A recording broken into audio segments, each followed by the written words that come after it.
Have you ever had the experience where somebody's fucking hurtful and they to you in verbally, and then they say to you either, you know, I didn't mean any harm, I have good intentions, and they keep acting that way though, and they keep saying hurtful shit, but they say, but those aren't my intentions. Or they say, I was just kidding. You don't know my sense of humor. You got to have a sense of humor. You need to lighten up. In other words, they're basically excusing themselves being repeatedly hurtful by saying, you're the problem.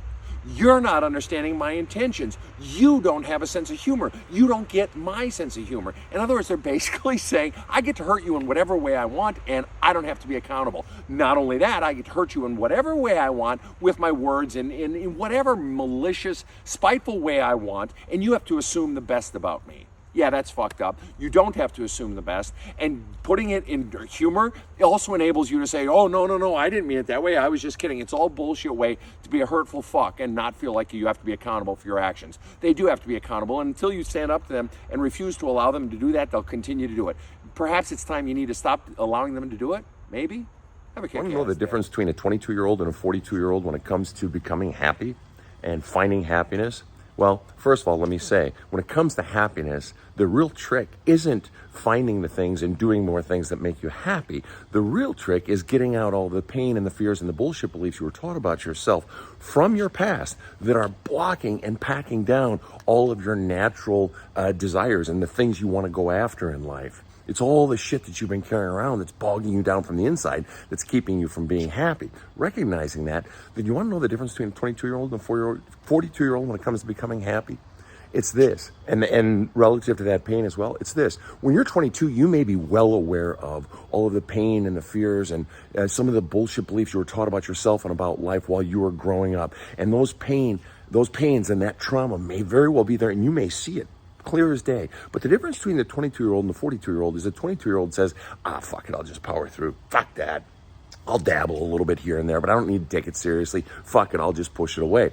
The 42-year-old is very different. Imagine taking on debt at 22, a massive debt, and you're aware of that debt at 22. And when you get to 42, that debt is still there, but now it's accrued interest.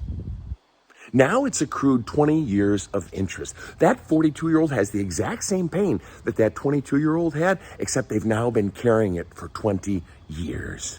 And you become much more desperate. You become much more hungry, and you become much more aware of how you can't power through.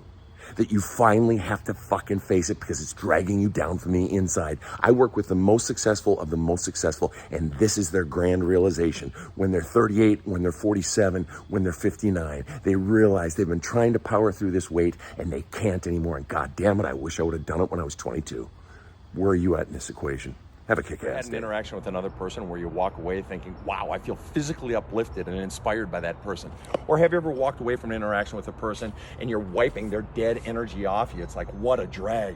Well, the simple fact of the matter is in every single human interaction, there's a transfer of energy. Some people actually go through life giving energy to other people by giving them attention, giving them praise, giving them positive feedback, asking them questions, focusing on them, even if it's only for a moment, putting them in the center of the universe, lifting up their ideas, even if it's better than my own idea. Conversely, there are people who walk through life putting down other people's ideas, siphoning attention from them by needing to build themselves up by putting you down. People who are happy to take your apology but never give it, take your attention but only respond with negative feedback or criticism or undermining you. And so the question becomes, if you're that person who's constantly siphoning energy from other people, at what point in life do you realize nobody likes that person?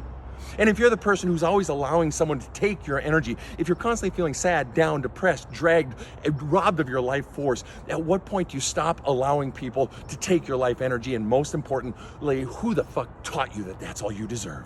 Have a kick. You ever find yourself in a relationship with a narcissist wondering, how the hell did I get here? How the hell do I get out of here? And how the hell do I ensure that this never happens again? Well, the answer is three separate questions. One, did you grow up in a home with a parent who was constantly telling stories to gain sympathy for themselves? With a parent who was constantly talking to get attention for themselves? Or three, with a parent who could go white hot in 2 seconds flat? In other words, where the entire family and orbit of existence focused on one parent's feelings. In all three of those cases, it was all about the parent, and the parent was an extreme taker, taking sympathy rather than giving it, taking attention rather than giving it, as a good parent does, taking a sense of security rather than giving a sense of security. So that child who grows up with an extreme taker becomes an extreme giver. And they grow up believing my feelings, needs, wants don't matter, so they go into adulthood, and extreme givers tend to attract more extreme takers, i.e. narcissists. So is it possible the path to healing your future is healing your past? Some days are just brute force days. Some days are just power through days. As you know, I have had a counseling practice for the last 30 years in Manhattan and New England, as well as in California. And I am absolutely a believer in healing and getting the pain out and finding the origins of your life's pain. And that if you spend your whole life denying that pain or just powering through life, you're never gonna fucking heal, and you're forever gonna have this ache inside. But the truth is, not every day is a fucking healing day. Some days are just brute force days. Some days are just fuck that shit days. Some days we just say no to all the pain and no to all the negative messages that say, see, I suck, see, I'm no good. Some days we power through it and say, fuck that shit, I am good. Fuck it. No fucking way am I letting that shit into my fucking head today. So what's today for you? A healing day or a fuck that shit, no fucking way, brute force power through day? Have a kick-ass You're not day. a bad person, you just did a bad thing. There are a few phrases in the raising of a child that will change them more than that, because a child assumes, naturally takes you did a bad thing into you're a bad person. They naturally take it as an indicator of their identity. So when you say to a child, you're not a bad person, you just did a bad thing, what you're teaching them is a healthy sense of identity, but also that the action is wrong. It's hurtful. See, what you have to understand is that people who later in life hurt other people are people who have a low sense of self, not people who have a high sense of self. In other words, not people who love themselves, but people who have been taught to loathe themselves. So what you're doing is teaching the child that you're not a bad person, you just did a bad thing. You're simultaneously teaching them that the action is wrong, but their identity is good, and that it's not okay to keep doing this. Changes everything in the identity of the child. Have a percentage of the messages that you have running your internal belief system about yourself were passed on to you by your siblings. As you know from my work, I believe that the most powerful messages come either explicitly or implicitly from our parents. But the truth is, very powerful messages come to us from the other members of our family or significant players in our life, specifically older siblings, sometimes younger.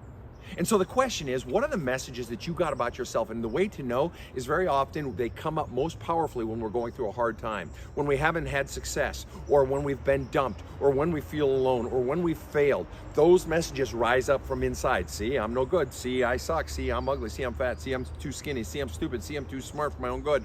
Whatever it is, those messages come up, and all I'm asking you is what percentage of those come from your siblings? Because the truth is, those are driving you just as powerfully as the messages you got from your parents. Naming the beast is half the problem. Can you name the messages that you got from siblings? Which siblings did they come from? And can you begin to flush them out so they're no longer running your life? Have a kick-ass day.